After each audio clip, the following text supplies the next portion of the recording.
줄탁동시라고 하는 한자 성어가 있습니다. 이 단어는 이제 그 알 속에 있는 병아리가 부화를 시작하면 이 껍질을 깨트리고 나오기 위하여 껍질 안에서 그 뭐 열이디 불이 아닙니까? 그걸 가지고 막 쪼아대는 거, 이게 줄이라 하고요. 이제 그것을 듣고 감지한 어미닭이 이제 밖에서 껍질을 쪼아서 깨트리는 것, 이게 탁이라고 합니다. 그래서 이 두 행위가 동시에 일어난다고 줄탁 동시 이렇게 돼 있는데, 이 생명 탄생을 위해서 병아리와 어미닭이 힘을 모아가지고 껍질을 깨뜨리는 이 모습이에요.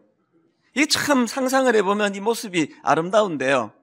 그런데 이 땅을 살아가는 우리 그리스도인들의 삶의 모습이 바로 줄탁동시라고 저는 그렇게 생각합니다. 우리가 하나님 앞에서 오늘도 나를 견인하시고 내게 힘주시기 원하시는 그 하나님을 의지하고 믿으면서 최선을 다해서 안에서 부리를 가지고 껍질을 쪼아대고, 또 하나님께서는 크고 포괄적으로 우리들을 인도해 주시고 도와주시는 이런 일들이 동시에 일어나는 삶, 이게 크리스찬의 삶이라는 겁니다. 이런 관점으로 오늘 본문 에스더 6장을 읽어보니까 이 본문 안에서도 이 줄탁동시라는 한자 성어를 떠올리게 하는 그 참 가슴이 훈훈한 그런 모습을 저는 본문에서 발견을 하는데요. 오늘 이런 관점으로 이 본문을 좀 살펴보려고 하는데요. 우리가 만약에 이 줄탁동시라고 하는 한자 성어를 의식하면서 본문을 읽어보면은 두 그림을 볼 수가 있습니다. 한 그림이 뭐냐 하니까 이 하나님의 일하심, 이 탁에 해당되는 단어겠죠. 자, 이걸 좀 설명을 드리려고 하는데, 먼저 오늘 본문 6장 1절 한번 보시기 바랍니다. 그날 밤에 왕이 잠이 오지 아니하므로 명령하여 역대 일기를 가져다가 자기 앞에서 읽히더니, 그날 밤이 언제입니까? 지금 에스더가 위기를 만난 민족을 위해 가지고 죽으면 죽으리라 비장한 각오를 가지고 왕 앞에 나와가지고 자기 민족을 말살시키려는 하만이라는 자의 음모를 어떻게 하면 지혜롭게 왕에게 잘 이것을 이제 전하려고 애쓰고 있던 그날 밤이에요. 그날 밤에 이 왕이 이 잠이 안 오는 거예요. 우리 그럴 때 있지 않습니까? 뒤척뒤척거리는데 도저히 잠이 안 오는 거예요. 그래서 이제 불면의 밤을 보내고 있는데요. 이제 왕이 이제 이 잠이 안 오니까 궁중일기를 갖고 와서 읽어달라는 거예요. 우리가 잠이 안 오면은 성경책을 읽으면 잠이 잘 오는 것처럼, 이제 그래서 읽어달라고 그랬는지는 잘 모르겠는데, 이제 궁중일기를 갖고 와서 읽어라. 그렇게 해서 이제 궁중일기를 읽다가 뭘 발견했는가 하니까 2절입니다. 그 속에 기록하기를 문을 지키던 왕의 두 내시 빅다나와 데레스가 아수에로 왕을 암살하려는 음모를 모르드게가 고발하였다 하였는지라. 이게 에스더 2장에 나오는 이야기인데요. 내시 두 사람이 왕에게 원한을 품고 왕을 암살하려는 음모를 모르드게가 적발한 거예요. 그래서 그 문제를 이제 처리를 했는데 아무런 보상도 없이 그냥 흐지부지 넘어가 버렸는데, 그날 잠이 안 와가지고 궁중 읽기를 듣다가 그거를 발견한 겁니다. 그래서 3절에서 이렇게 묻습니다. 왕이 이르되 이 일에 대하여 무슨 종기와 관작을 모르드게에게 베풀었느냐 하니, 측근 신하들이 대답하되 아무것도 베풀지 아니하였나이다 하니라. 야, 이게 저는 너무 신비로운 게요. 이게 지금 어떤 상황입니까? 이제 왕이 이제 판단을 해야 될 상황 아닙니까? 모르드게와 하만 사이에, 또 하만과 에스더 사이에 이 누구 말이 옳은지를 이제 왕이 판단해야 되는 바로 이 즈음에 우연히 잠이 안 와가지고 궁중일기를 듣다가 보니까 모르드게가 그런 어마어마한 자기를 생명을 구해주는 이런 일을 하게 된 걸 알게 된 이런 일이 그날 밤에 우연히 일어났다는 거예요. 근데 여러분, 여기서 중요한 게 뭐냐 하면은, 겉으로 보기에 우리말 성경에는 이게 왕이 잠이 오지 아니하므로 그 우연히 이제 그 궁중일기를 본 것으로 되어 있지만, 그런데 여러분 이 1절을요 70인역에서는 이렇게 번역합니다. 그러나 주님께서 왕의 잠을 달아나게 하셨다. 그래서 어떤 주석가는 이 1절의 표현 속에 누군가 왕을 흔들어 깨웠다라는 그 의미가 담겨져 있다고 해석을 하는 거예요. 야, 이게 얼마나 참 의미가 깊은지 과학 분야에서 사용되는 용어 중에서 세렌디피티라고 하는 세렌디피티 효과라고 하는 용어가 있습니다. 이 세렌디피티라고 하는 이 단어는 가치 있는 것의 우연한 발견, 이런 뜻을 가지고 있습니다. 그러니까 이 가치 있는 것의 우연한 발견이라는 뜻을 가진 세렌디피티 효과, 이 효과 중에 대표적인 게 페니실린의 발견이에요. 아마 인류가 발견한 엄청난 그 수많은 것들 중에서 이 페니실린의 발견만큼 중요한 게 많지 않을 거예요. 지금 우리가 이제 100세 시대가 도래했다 그런 이야기를 하는데, 이렇게 생명이 연장될 수 있던 첫 단추가 바로 이 페니실린이 발견된 그 일 아닙니까? 페니실린이 발견되기 이전에 인류는 각종 전염병의 속수무책이었는데요. 바로 이 페니실린을 발견하고부터 이제 여러 전염병들로부터 인류를 구해낸 항생제가 이게 페니실린인데, 놀라운 게 뭐냐? 이 페니실린이 우연히 발견이 된 거예요. 우연히. 한 과학자의 실수로. 영국의 미생물학자 알렉산더 플레밍이라는 그 과학자가 이제 이 미생물을 배양하는 실험을 하다가 실수를 한 거예요. 이제 포도산 구균을 배양한 접시 뚜껑을 열어놓고 그냥 모르고 열어놓고 퇴근해버린 겁니다.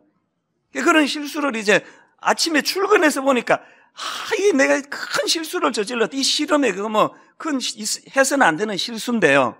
놀라운 건 뭐냐? 바로 그 알렉산더 플레밍이라는 미생물학자의 실수로 발생한 이 푸른 곰팡이 때문에 그 과정에서 우연히 발견해낸 항생제가 그게 페니실린입니다.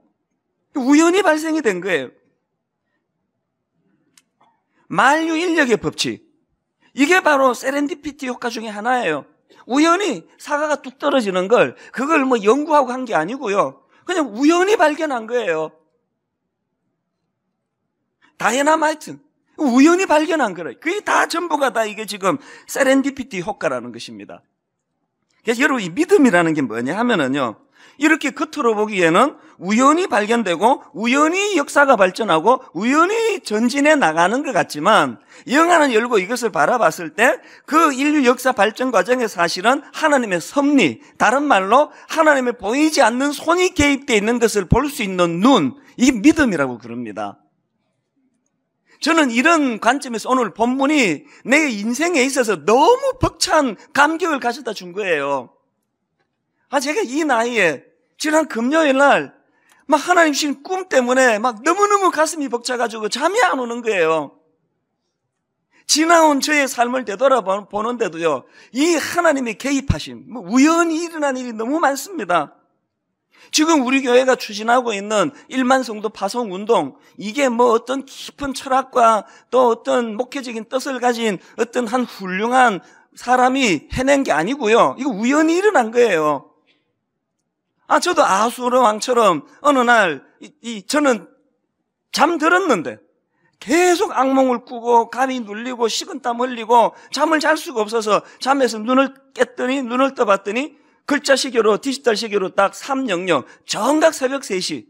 그래서 제가 식은땀을 흘리면 마루로 나갔다가 그때 하나님의 마음을 읽게 되고 하나님의 그 심정이 너무 와닿으니까 거의 우발적이에요. 충동적으로. 그래서 하나님, 제가 10,000명에서 15,000명 약한 작은 교회로 파송하겠다고 얼떨결에 선포한 거예요. 그 잠결에 일어나가지고.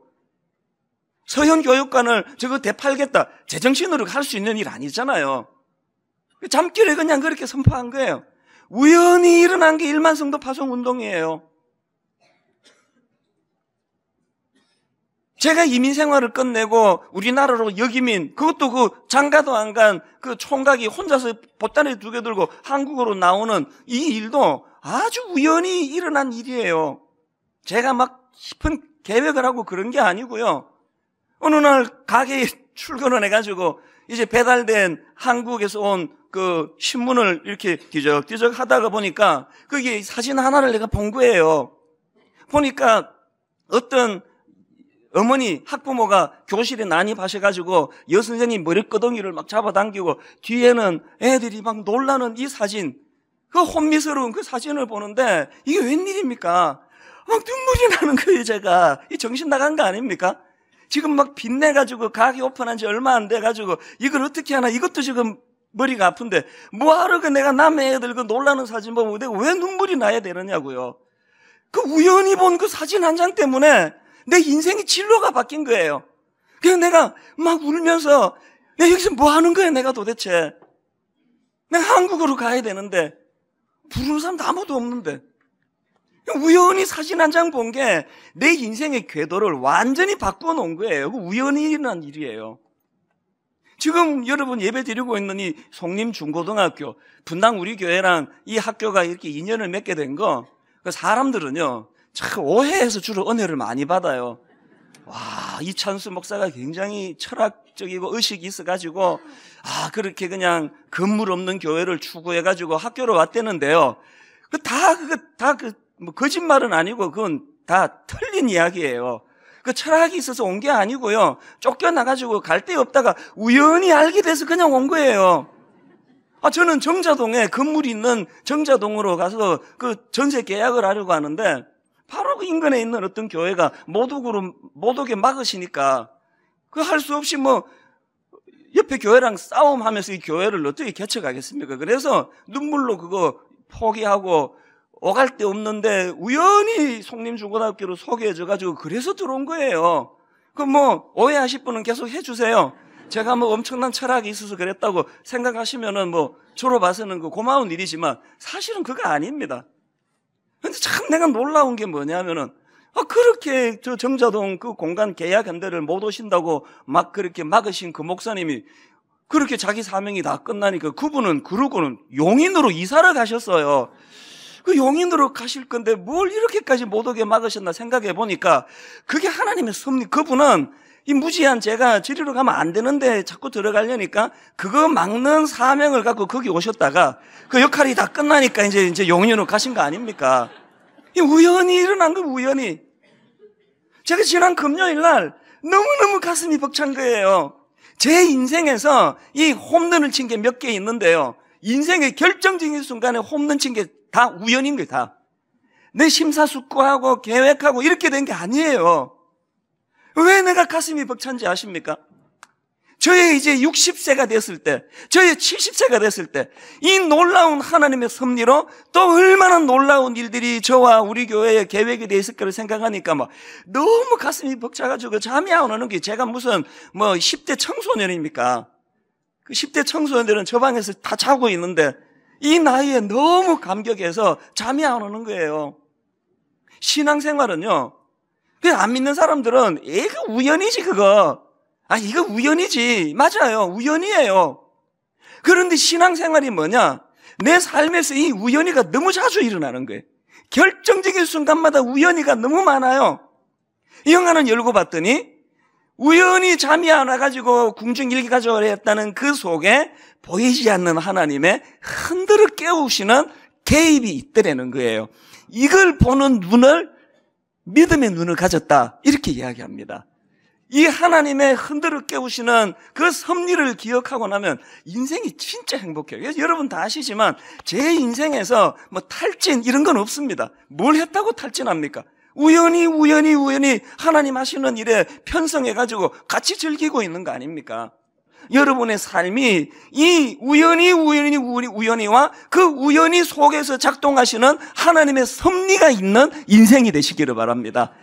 인생이 제가 경험해 보니까 그냥 땀뻘뻘 흘리면 수고한다고 열매 생기는 것도 아니고요. 그러니까 하나님의 일하심에 대하여 이해하고 그분과 같이. 이런 맥락에서 저는 이 줄탁동시라고 했을 때 오늘 본문 속에서 하나님의 이 탁을 제가 보는 거고요.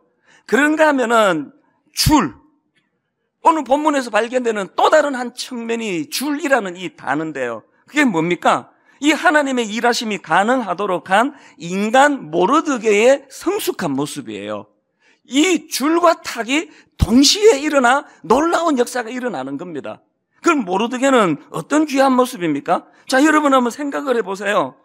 지금 자기가 이 왕의 암살 음모를 적발하는 큰 공원을 세웠는데 아무런 보상이 일어나지 않았습니다.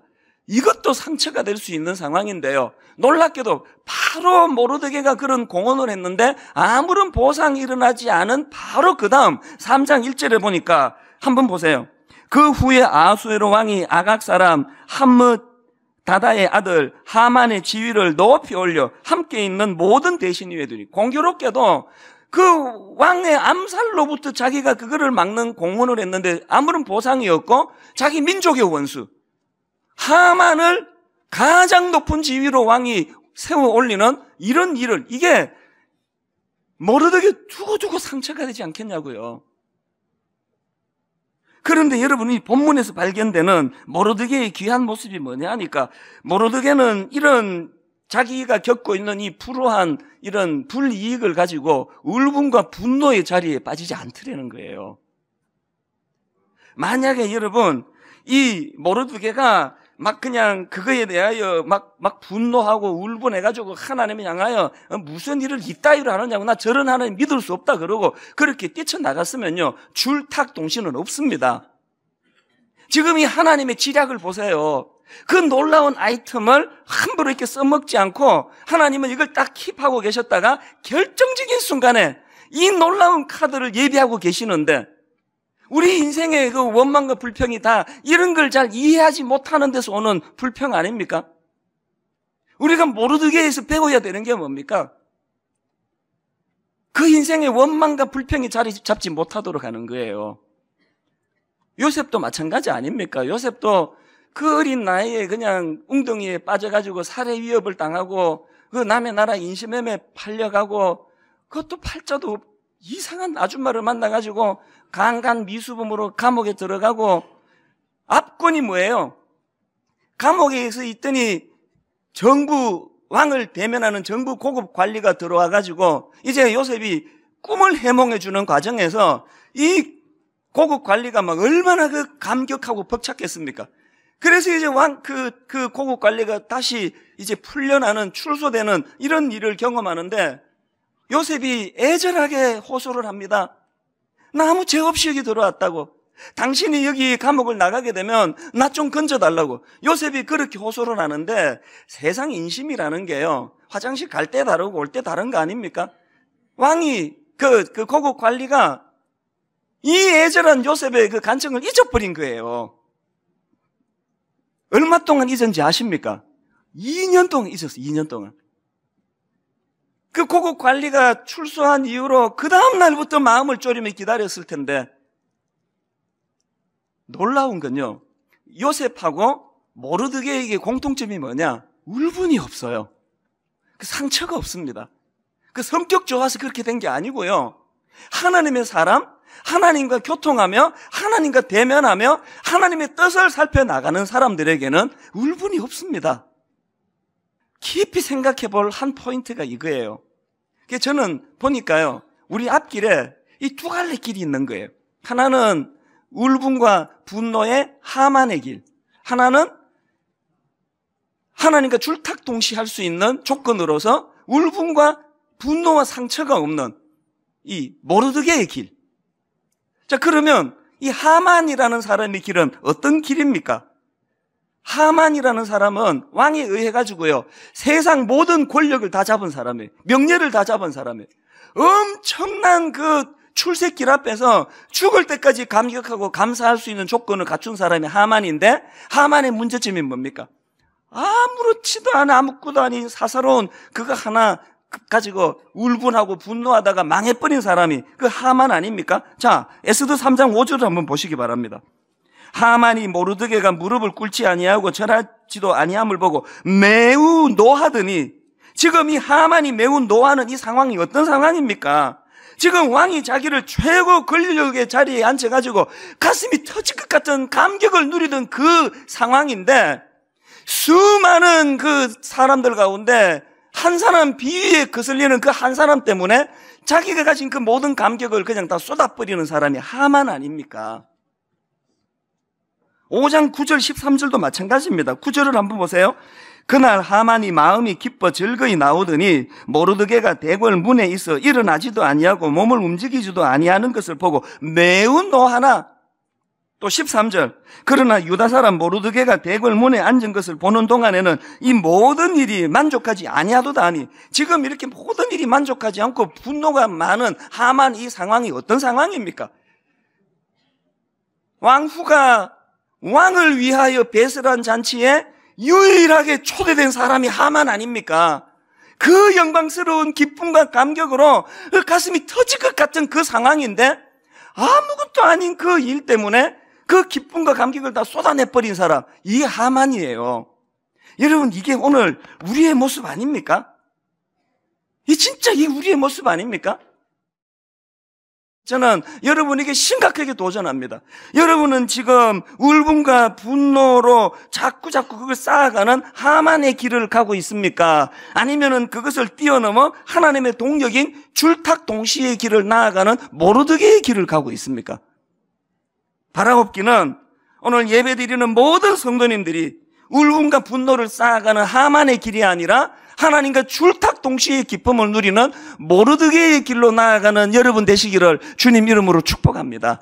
그러셔야 돼요.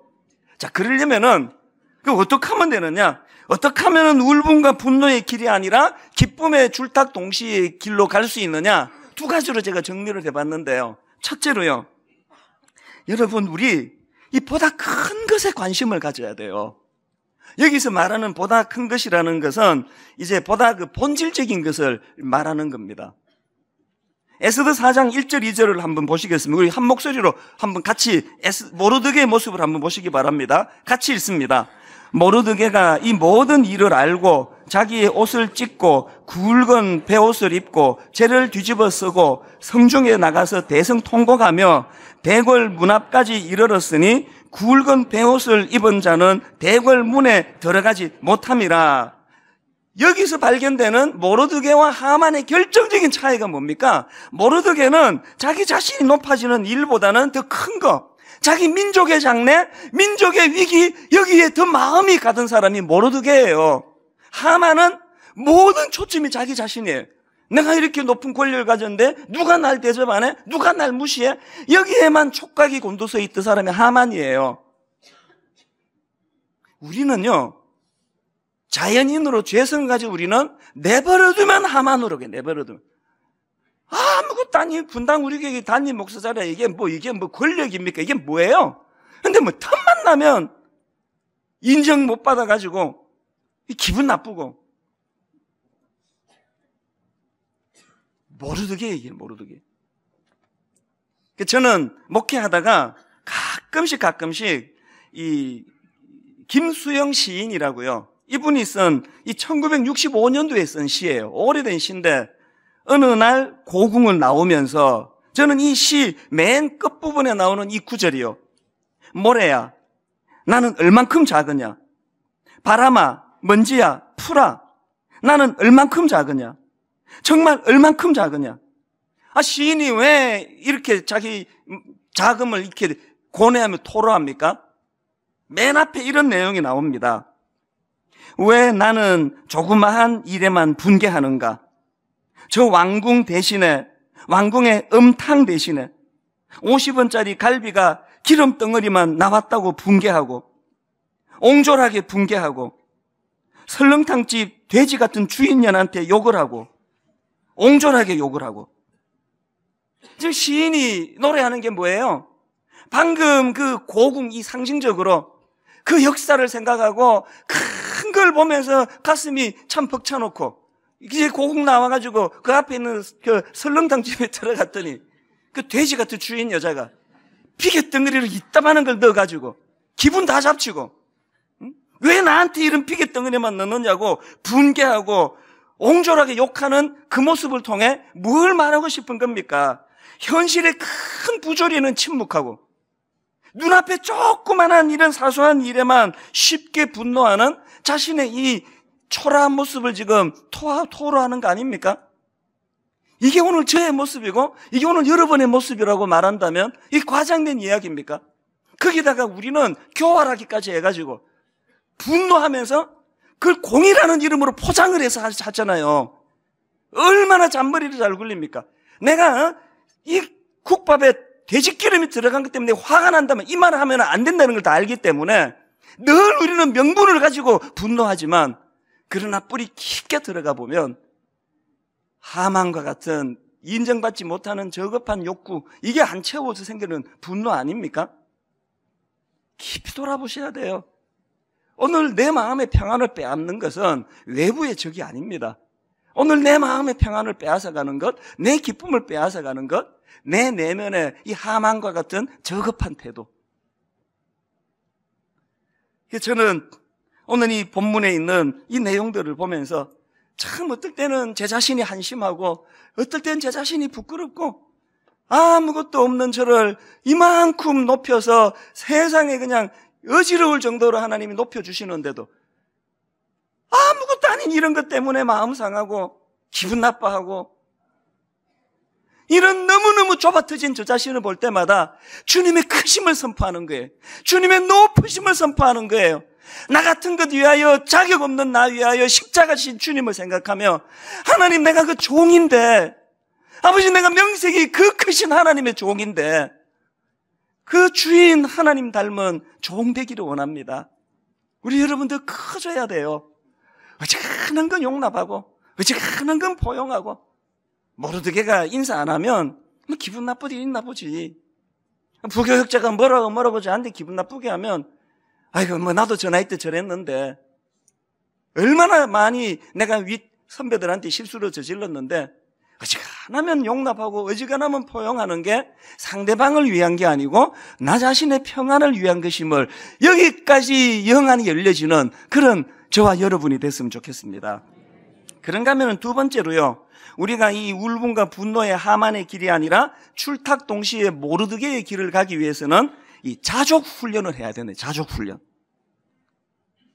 여러분, 이스라엘 백성들이 홍해를 건너가지고 그 가나안까지 가는데요, 사실 그거 얼마 안 되는 거리예요. 근데 왜 그 거리를 40년을 뺑뺑이로 돌게 하셨나? 모세가 임종을 앞두고 광야에서의 그 여정길을 회고하면서 이런 의미를 부여합니다. 신명기 8장 2절 3절을 보십시오. 내 하나님 여호와께서 이 40년 동안에 내게 광야길을 걷게 하신 것을 기억하라. 이는 너를 낮추시며 너를 시험하사 내 마음이 어떠한지 그 명령을 지키는지 지키지 않는지 알려 하심이라.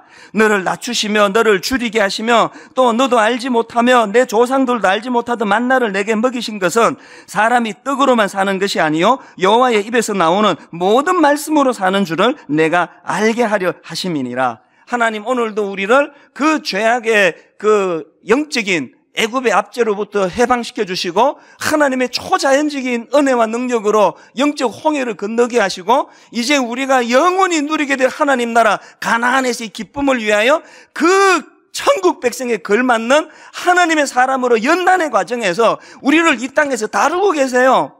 여러분, 그래서 이 땅이 너무 편하고 행복하고 너무 잘 살면 문제가 있는 거예요. 여기는 너무 잘 살면 안 되는 데예요. 너무 잘 사는 거는 요단강 건너가지고 장례식 가면 맨날 부르잖아요. 며칠 후 요단강 건너가 만날이, 거기가 영원히 정말 잘 사는 데고요. 이 땅은 그것을 기다리며 훈련하는 곳이에요. 무슨 훈련? 자족 훈련. 어떤 상황에서도 기뻐하고 어떤 상황에서도 감사하고 누가 내게 좀 기분 나쁘게 해도 웃으며 그거를 포용하고, 이 훈련하는 데예요. 수없이 말씀드리지만 여러분, 이 감사는요 훈련으로 이루어지는 거예요. 그래서 제가 언젠가 어느 글의 한 대목이 참 마음에 와닿는 걸 제가 봤는데요, 이렇게 돼 있더라고요. 아령 운동하듯 마음의 근육 키워라. 행복도 훈련하면 얻을 수 있다. 아니, 나 이게 너무 와닿는 거예요. 아령 운동하듯 마음의 근육 키워라. 행복도 훈련하면 얻을 수 있다. 여러분, 훈련해서 모르드게의 그 넓은 포용력, 그래서 하나님과 줄탁 동시할 수 있는 복된 여러분 되시기를 바랍니다. 그러기 위해서 여러분, 이 자족 훈련의 도구 중에 하나가 이 감사 일기 쓰는 거예요. 전에도 제가 부탁드렸는데요, 한번 해보세요. 김혜자 씨 탤런트 아시죠? 이 김혜자 씨가 언젠가 서울 남부교도소에서 수형자 400명을 대상으로 강연을 했답니다. 이분이 거기서 감사 노트를 써보라고 그러면서 자기가 경험했던 걸 표현하는데 이렇게 고백했습니다. 본인이 1년 반 동안 감사 노트를 쓰면서 한 1000여 가지 감사한 걸 적었대요. 그랬더니 어떤 결과가 일어났느냐? 그 다음 들어보세요. 다 쓰고 보니 세상 보는 눈이 달라져 있더라. 감사를 훈련했더니 세상 보는 눈이 달라졌대. 그래서 이분이 그 수영자들에게 여러분도 그거 해보시라 그러면서 감사 노트를 1000권을 선물했대요. 그랬더니 여러분, 서울 남부교도소 수영자들이 감사 일기를 쓰면서부터 놀라운 역사가 일어났는데요. 몇 건만 말씀을 드려볼게요. 그 수영자 중에 증권회사 사장님이 있었는데 이분이 증권거래법 위반으로 징역 7년, 그래서 5년째 징역을 살고 있더랍니다. 그 좌절감이 얼마나 컸는지 이런 얘기를 해요. 모든 것이 다 사라졌다는 생각, 내 삶은 더 이상 아무 의미가 없다는 생각에 사로잡혀 있었다는 거예요. 그랬던 이분이요, 감사 노트를 쓰기 시작하면서 마음의 변화가 일어나기 시작한 거예요. 자, 여러분, 이분이 쓴 여러 감사 중에서 하나만 제가 읽어드릴게요. 한번 들어보세요. 흙 냄새를 맡고 흙을 밟을 수 있어서 감사합니다. 매일 밥과 국이 뜨거워서 감사합니다. 여기요, 뭐 어지간한 악처 만나가지고 괴로움을 당해도요, 어지간한 악처라도 출근할 때 그 국은 다 데워서 주지 않나요? 우리 집도 그렇던데.